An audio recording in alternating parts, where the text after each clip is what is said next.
Hello, ഇന്ന് നമ്മൾ ചെയ്യാൻ പോകുന്നത് ക്യാപിറ്റൽ ആൻഡ് റവന്യൂ എക്സ്പെൻഡിച്ചേഴ്സ് അല്ലെങ്കിൽ ക്യാപിറ്റൽ റെസിപ്റ്റ്സ്, റവന്യൂ റെസിപ്റ്റ്സ്, അതുപോലെ ക്യാപിറ്റൽ എക്സ്പെൻഡിച്ചർ, റവന്യൂ എക്സ്പെൻഡിച്ചർ എങ്ങനെ നമ്മൾ മനസ്സിലാക്കുക എന്നുള്ളതാണ്. അപ്പോൾ ക്യാപിറ്റൽ റെസിപ്റ്റ്സ് ജസ്റ്റ് കാണിച്ചു തരാം. ക്യാപിറ്റൽ റെസിപ്റ്റ്സ് എന്ന് പറയുന്നത് എന്താണ്? Receipt which are not revenue nature അല്ലാത്ത റെസിപ്റ്റ്സിനെയാണ് എന്ത് പറയുന്നത്? ക്യാപിറ്റൽ റെസിപ്റ്റ്സ് എന്ന് പറയുന്നത്. എന്താണ്? റവന്യൂ നാച്ചർ അല്ലാത്ത receipts. Not in revenue nature are capital receipts which are not receive now that treated has capital receipts. ഇപ്പൊ കിട്ടാത്ത റവന്യൂസിനെ നമുക്ക് എന്ത് ചെയ്യാൻ പറ്റും?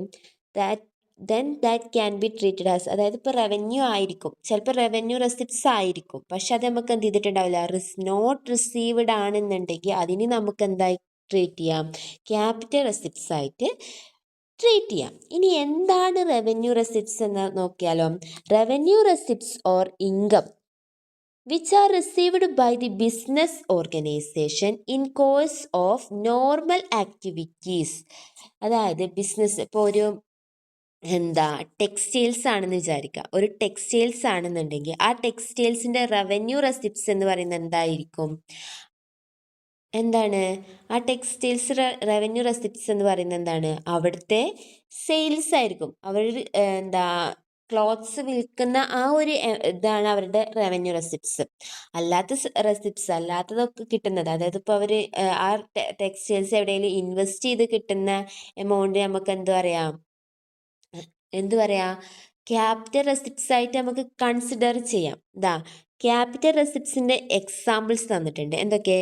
ക്യാപിറ്റൽ കോൺട്രിബ്യൂട്ടഡ് ബൈ മെമ്പേഴ്സ്, അതായത് ഇപ്പോൾ ആദ്യത്തെ പാർട്ട്നേഴ്സ് അല്ലെങ്കിൽ മെമ്പേഴ്സ് എന്ത് ചെയ്യാണ്? ആ ബിസിനസ്സിൽ കോൺട്രിബ്യൂട്ട് ചെയ്യുകയാണെന്നുണ്ടെങ്കിൽ അവിടെ അതിനെ നമുക്ക് എന്താക്കി കൺസിഡർ ചെയ്യാം? ക്യാപിറ്റൽ റെസിപ്റ്റ്സ് ആയിട്ട് കൺസിഡർ ചെയ്യാം. പിന്നെ എന്താ പറയുന്നത്? Share capital contribute by the shareholders or members. Share capital എന്ത് ചെയ്യുന്നത്? കോൺട്രിബ്യൂട്ട് ഷെയർ ഹോൾഡേഴ്സോ മെമ്പേഴ്സോ ഒക്കെ ഷെയർ ക്യാപിറ്റൽ കോൺട്രിബ്യൂട്ട് ചെയ്യുക. അല്ലെങ്കിൽ ലോൺസ് റൈസ് ചെയ്യുന്നത്, അതായത് ലോൺസ് വേറെ ബാങ്കിൽ നിന്നൊക്കെ ലോൺ കമ്പനി എടുക്കുകയാണെങ്കിൽ അവർക്ക് അത് റെസിപ്റ്റ്സ് ആണ്, പൈസ അങ്ങോട്ട് കിട്ടല്ലേ. അപ്പോൾ അതിനെ നമുക്ക് ഇതാക്കാം. അതേപോലെ proceed from sale of fixed assets, നമ്മുടെ അസറ്റ്, അതായത് നമുക്ക് നമ്മുടെ ബിസിനസ്സിലുള്ള അസറ്റ് വിൽക്കുകയാണ്, അപ്പോൾ നമുക്ക് കോൺട്രിബ്യൂഷൻ കിട്ടുമല്ലോ. ഈ കോൺട്രിബ്യൂഷനെ നമുക്ക് എന്തായി കൺസിഡർ ചെയ്യാം? ക്യാപിറ്റൽ റെസിപ്റ്റ്സ് ആയിട്ട് കൺസിഡർ ചെയ്യാം. അതേപോലെ life membership fee in case of club and association. അതേപോലെ തന്നെ ലൈഫ് മെമ്പർഷിപ്പ് ഫീസ് നമ്മൾ ഇതാക്കുന്നത്. അതേപോലെ legacies, government grants for specific പർപ്പസിന് വേണ്ടി ഗവൺമെൻറ്റിന് കയ്യിൽ നിന്ന് കിട്ടുന്നത്, ഡൊണേഷൻ ഫോർ സ്പെസിഫിക് പർപ്പസ്, ഇതൊക്കെ നമുക്ക് എന്തായിട്ട് കൺസിഡർ ചെയ്യാം? ക്യാപിറ്റൽ എക്സ്പെൻഡിച്ചർ ആയിട്ട് കൺസിഡർ ചെയ്യാം. ഇനി അതുപോലെ തന്നെ റവന്യൂ റെസിപ്റ്റ്സിൽ വരുന്നത് നോക്കാം. റവന്യൂ റെസിപ്റ്റ്സിൽ വരുന്നതാണ് receipts from sale of goods or service. First ഞാൻ പറഞ്ഞ പോലെ നമ്മൾ സർവീസോ നമ്മുടെ കമ്പനി എന്താണോ ചെയ്യുന്നത് അതിൻ്റെ സെയിൽ നടത്തുന്നത്. അതേപോലെ discount and commission received, interest on bank deposit, annual subscription for clubs and association, donation which are in general nature, entrance fee, sale of old newspaper, local rent. ഇതാണ് റവന്യൂ റെസിപ്റ്റ്സ്. ഓക്കെ ആണല്ലോ. ഇനി capital profit എന്താണ്? നമ്മൾ fixed assets sale ചെയ്യുമ്പോൾ അവിടെ നമുക്ക് profit ആയിട്ടാണ് നമ്മൾ സെയിൽ ചെയ്യുന്നതെന്നുണ്ടെങ്കിൽ അതിനെ നമ്മൾ എന്ത് പറയും? ക്യാപിറ്റൽ പ്രോഫിറ്റ് എന്ന് പറയും. ഇനി റവന്യൂ പ്രോഫിറ്റ് എന്താണ്? നമ്മൾ ബിസിനസ്സിൽ നമ്മുടെ എക്സ്പെൻസിനേക്കാൾ നമുക്ക് ഇൻകം കയറുകയാണെങ്കിൽ അതിനെ റവന്യൂ പ്രോഫിറ്റ് എന്ന് പറയും. നമ്മൾ ക്യാപിറ്റൽ ലോസ് എന്ന് പറയുന്നത് എന്താ? അപ്പോൾ നമ്മൾ സെയിൽ ചെയ്യുന്ന അസറ്റ്സ് ലോസിന് വിൽക്കുകയാണെങ്കിൽ അതെന്താണ്? എന്താ? ക്യാപിറ്റൽ ലോസ് ആണ്. റവന്യൂ ലോസ് എന്ന് പറയുന്നത് എന്താണ്? അപ്പോൾ നമുക്ക് എക്സ്പെൻസിനെ ഇൻകത്തിനേക്കാൾ കൂടുതൽ എക്സ്പെൻസ് ഉണ്ടാവുകയാണെങ്കിൽ അപ്പം എന്താണത്? റവന്യൂ ലോസ് ആണ്. ഇനി ജസ്റ്റ് നോക്കാം. ഇനി rules for determining capital expenditure. Next, capital expenditure എങ്ങനെയാണ് നമ്മൾ ഡിറ്റർമൈൻ ചെയ്യുക? നിങ്ങൾ ഇതൊന്ന് വായിച്ചു നോക്കുക. ഞാൻ ജസ്റ്റ് ഒരു സമ്മറി, ജസ്റ്റ് ഇതെന്താന്ന് മാത്രമേ പറയുന്നുള്ളൂ, അല്ലെങ്കിൽ നമ്മുടെ വീഡിയോ ലോങ് ആയി പോകും. അപ്പോൾ ഞാൻ പറഞ്ഞുതരാം. ജസ്റ്റ് നമ്മുടെ എക്സ്പെൻസ് ഇപ്പോൾ നമ്മൾ ജസ്റ്റ് ഒരു ബിസിനസ് എന്ന് വിചാരിക്കുക. ഒരു ബിസിനസ്, ഇതൊരു ബിസിനസ്സാണ്. എന്തെങ്കിലും ടെക്സ്റ്റൈൽസ് ആവട്ടെ, ടെക്സ്റ്റൈൽസ്. ഓക്കെ, ഈ ടെക്സ്റ്റൈൽസിൽ നമ്മൾ അവിടെ എന്തെങ്കിലും ഇപ്പോൾ കമ്പ്യൂട്ടർ വാങ്ങിക്കാമെന്ന് വിചാരിക്കുക. അത് നമുക്ക് ആ കമ്പ്യൂട്ടർ മോർ ദാൻ 1 ഇയർ നമുക്ക് യൂസ് ചെയ്യാൻ പറ്റൂലേ? മോർ ദാൻ 1 ഇയർ നമുക്കത് യൂസ് ചെയ്യാൻ പറ്റൂലേ? അങ്ങനത്തെ അപ്പോൾ ഈ കമ്പ്യൂട്ടർ വാങ്ങിക്കുന്ന ആ ഒരു എക്സ്പെൻസ് നമുക്കതിൻ്റെ എന്തായി ട്രീറ്റ് ചെയ്യാം? ക്യാപിറ്റൽ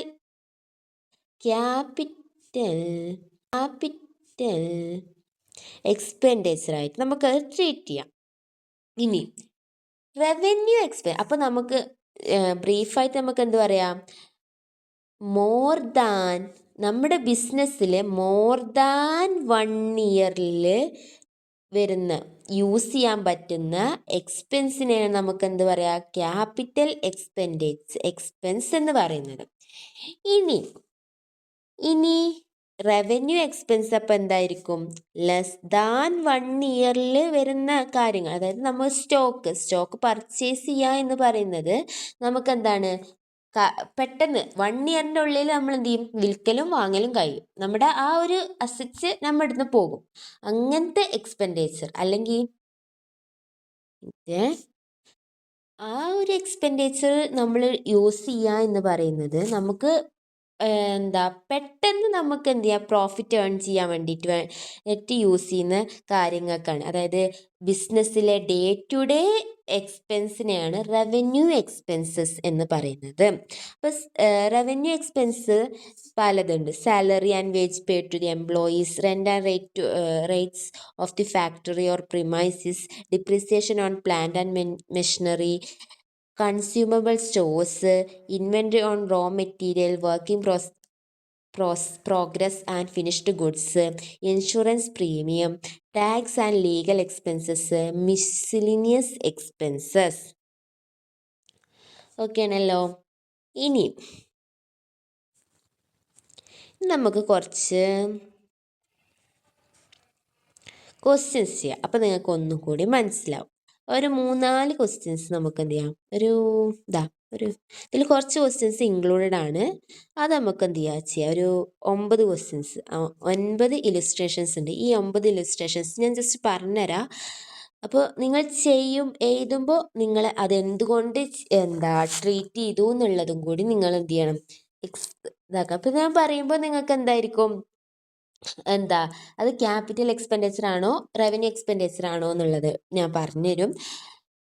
പക്ഷേ നിങ്ങൾ എഴുതുമ്പോൾ, നിങ്ങൾ ആൻസറിൽ നിങ്ങൾ കൊടുക്കുമ്പോൾ ആദ്യം ജസ്റ്റ് ഫസ്റ്റ് ക്വസ്റ്റ്യൻ അങ്ങനെ പറഞ്ഞുതരാം, അതായിരിക്കും നല്ലത്.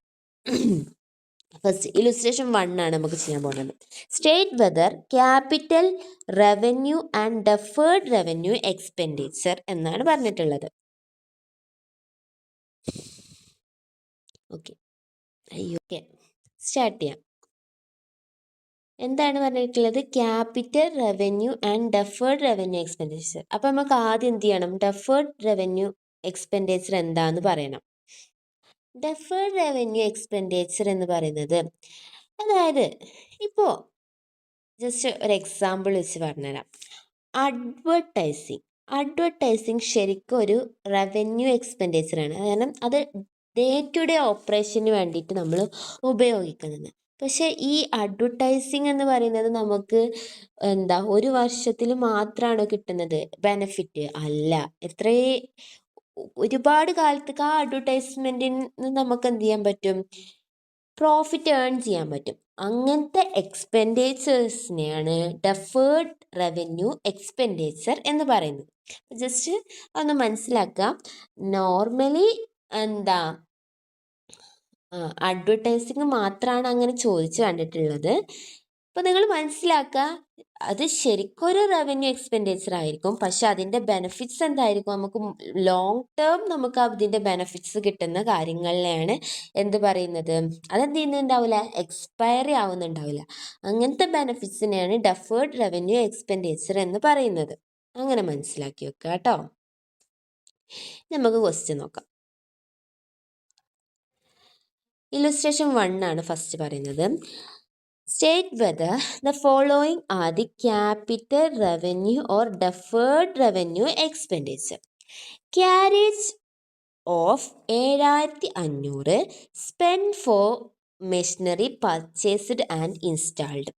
അതായത് ഒരു മെഷീനറി പർച്ചേസ് ചെയ്ത് അത് വെക്കാൻ വേണ്ടിയിട്ട്, ഇൻസ്റ്റാൾ ചെയ്യാൻ വേണ്ടി ക്യാരേജ് എന്ന് പറയുന്നത് ഒരു ട്രാൻസ്പോർട്ടേഷൻ എക്സ്പെൻസസ് ആണ്. അതിന് നമ്മൾ എന്ത് ചെയ്തു? 7,500 റുപ്പീസ് നമ്മൾ എന്ത് ചെയ്തു? പേ ചെയ്തു എന്നുള്ളതാണ് അവർ പറയുന്നത്. അത് നമ്മൾ എന്ത് എക്സ്പെൻഡിച്ചർ ആയിട്ടായിരിക്കും കൺസിഡർ ചെയ്യാം? ആ ഒരു മെഷീനറി നമ്മൾ ഇൻസ്റ്റാൾ ചെയ്ത് കഴിഞ്ഞാൽ നമുക്ക് അത് ലോങ് ടേം നമുക്കത് ബെനഫിറ്റ് ആയിരിക്കില്ലേ? അപ്പോൾ അത് നമുക്ക് എന്തായിട്ട് ട്രീറ്റ് ചെയ്യാം?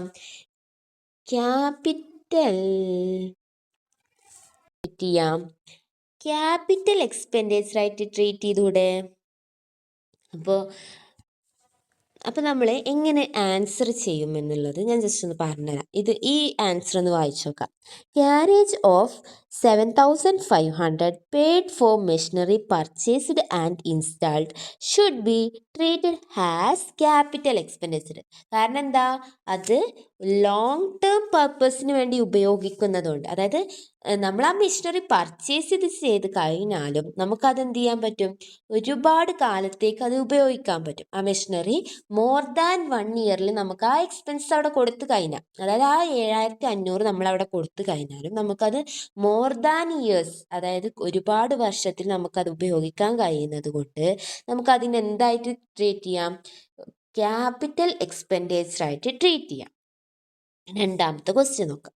ഇനി അതിൽ രണ്ടാമത്, heavy advertising cost 20,000 spend for launching of പറയുന്നത് heavy advertising cost 20,000 spend for launching of companies new product. അതായത് ഒരു കമ്പനി അവരുടെ പുതിയ പ്രൊഡക്റ്റ് ലോഞ്ച് ചെയ്യുന്നതിന് വേണ്ടിയിട്ട് അവർ അഡ്വർടൈസിങ് കോസ്റ്റായിട്ട് 20,000 സ്പെൻഡ് ചെയ്തു എന്നാണ് പറയുന്നത്. ഞാൻ നിങ്ങളുടെ അടുത്ത് പറഞ്ഞു, ഡെഫേർഡ് റവന്യൂ എക്സ്പെൻഡിച്ചർ എന്ന് പറയുന്നത് എന്താണ്? അതൊരു റവന്യൂ എക്സ്പെൻഡിച്ചർ തന്നെ. അഡ്വർടൈസിങ് കോസ്റ്റ് എന്ന് പറയുന്നത് ശരിക്കും എന്താണ്? ഒരു റവന്യൂ എക്സ്പെൻഡിച്ചർ തന്നെയാണ്. പക്ഷെ അതെന്ത് ചെയ്യുന്നുണ്ട്? നമുക്ക് മോർ ദാൻ, അതായത് അതിൻ്റെ എക്സ്പയറി കഴിയുന്നില്ല. അപ്പം നമുക്ക് അതിനെന്താ ട്രീറ്റ് ചെയ്യാം?